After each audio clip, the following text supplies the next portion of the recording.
What's up, legends? Welcome back to NCR. It is time for a very quick one take, no editing, nothing fancy track day report. I told myself this year that YouTube was going to be very short, very sharp and fast, so here it is.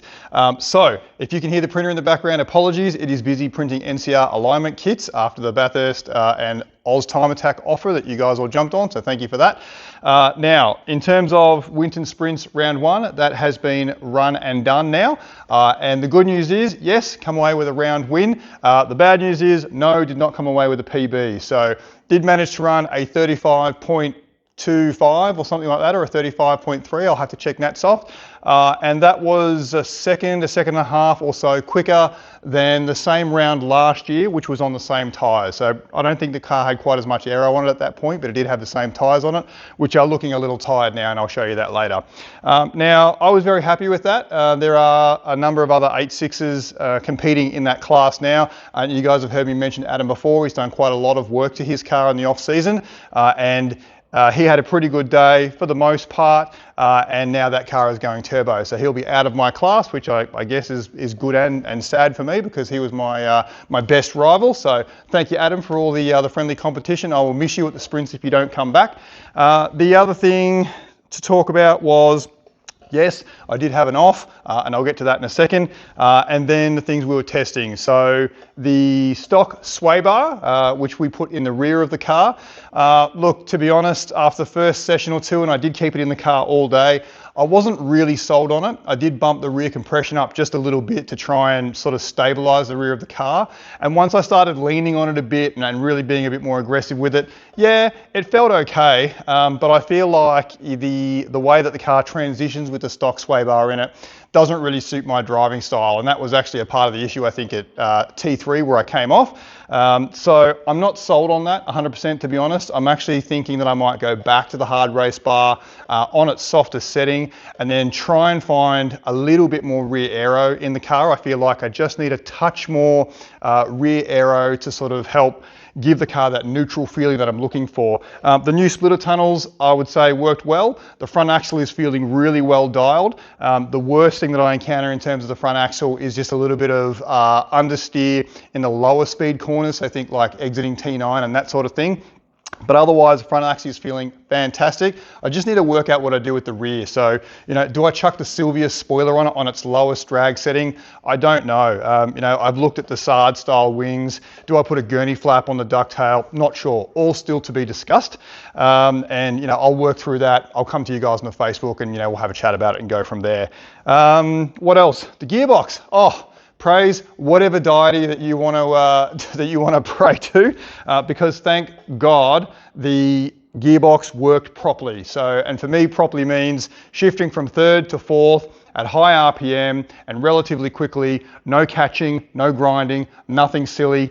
Everything actually just works. So I would say with the ULX 110, or is it 110? I don't know how it's referred to, but ULX 110 oil is probably not quite as silky smooth when you very first start the car, and I'm talking like gearbox temps is, you know, below 20.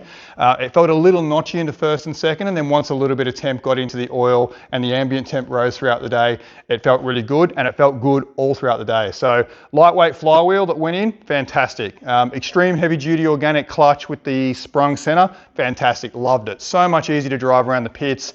It was just a good thing all day. So gearbox is feeling good. Now, we were monitoring trans temps for the first time ever, and I think I saw a peak of 116 degrees. Now, we're having a chat with Mikola Motorsports. He's got an ND MX-5, and I think they run the same gearbox, and he's got a trans temp monitoring setup and a cooler setup and a few other bits and pieces, because temp was an issue.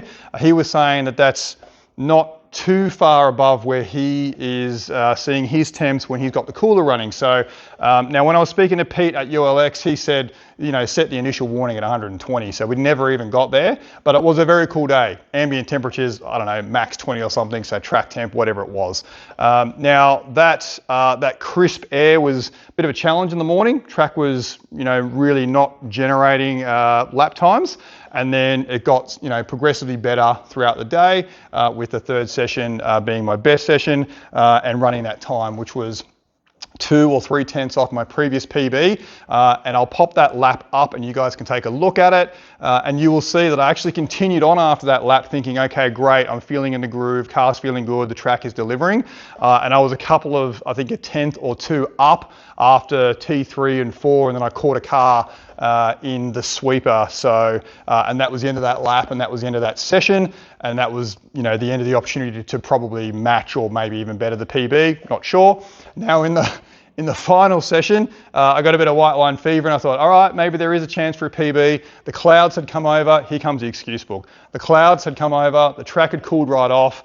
I went out, warmed up, and I thought, okay, maybe, maybe not. And I ran a 35.9. And then I was like, all right, we're going to have a go for it. So I got on it on that next lap, and I missed the braking mark coming into T3, carried 5 or 6k more corner speed than I had been previously. The car got a little bit unsettled and then started to slide, and as I caught that slide, it fairly aggressively transitioned back the other way, and then by that stage, you're already heading off into the gravel. And I'll chuck some pictures up to show you the sandblasting of some of the painted parts that went on as a result of that. Thankfully, kept it off the wall. Not sure how that happened, probably just more through coincidence than skill. But the snap transition that you see when the car sort of loads up and then flicks back the other way, I don't love that. It didn't do that before, and it's very hard to catch it once it sort of snaps back the other way. So I'm going to attribute that to the swaybar and lack of driver skill as always. But hey, any day that you can put it on the trailer and bring home a trophy, which I did leave at the house, so I'll pop a photo up to show you what the new trophies look like. They're actually pretty good. So happy days. All in all, very happy with where the car is at right now. I just got to have a think about where to from here. I'll chuck some photos up and show you what the tyres looking like. They're looking a little sad. I did think when I chucked this up on the hoist, when I was coming back on track after that off, that there felt like there might have been a flat spot on the tyres, but when I looked, it didn't seem super obvious, but the tyres are very clearly got a lot more wear in them than they had previously, and quite accelerated from where they were. So is it time just for some fresh used rubber? Will a little bit of more rear aero help settle the car and give me that confidence I need to push that bit harder? The goal is still to try and get that record, so 34.58 from corner speed, so we're still chasing that, but keeping in mind that car had a few grand's worth of good quality aero on it, so a proper front splitter, a proper rear wing. I'm not sure about the rear diffuser setup and those sorts of things. I've just bolted on a bunch of DIY stuff and I'm going for gold. That car also had good quality Shockworks coilovers in it versus the pretty average BCs that we've got.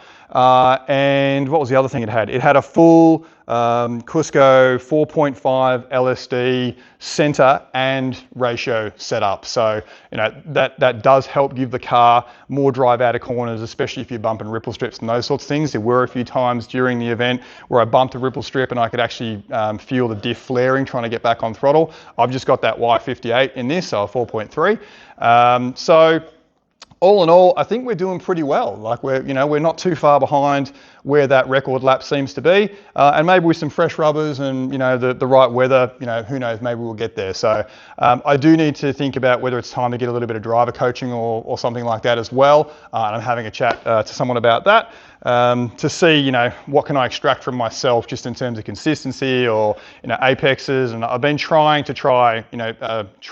different lines and all those sorts of things, and just seeing what Race Chrono says. The other thing I did test on the day was dragy lap and dragy OBD beta app. So I've got the dragy dongle in the car and I've got the dragy pro in the car. So that, if you can see it on the windscreen there, that dragy pro GPS sensor is great. So I very much rate that above the XGPS dual 160, I think it is, that I've got in the car still. That 25 Hz sensor connects quickly. It connects in the garage, always got linked to satellite. It looks pretty good. I had a very cursory look at the app, and I'm going to put a clip up separate for guys that want to look into draggy stuff. I'll show you some stuff that I've learned through the app. There's some really cool features in there. So if you're interested in that, watch the YouTube for another video. But otherwise, we're going to call that done for this track day report. I told you, short, sharp, and to the point, no editing. I'll now chuck up the best lap of the day, and then I'll follow that with the big whoops that I had at the end of the day, so you guys can have a laugh at my expense. You got any questions, chuck them in the comments. Otherwise, thank you for watching as always, and I'll catch you in the next one. See you later.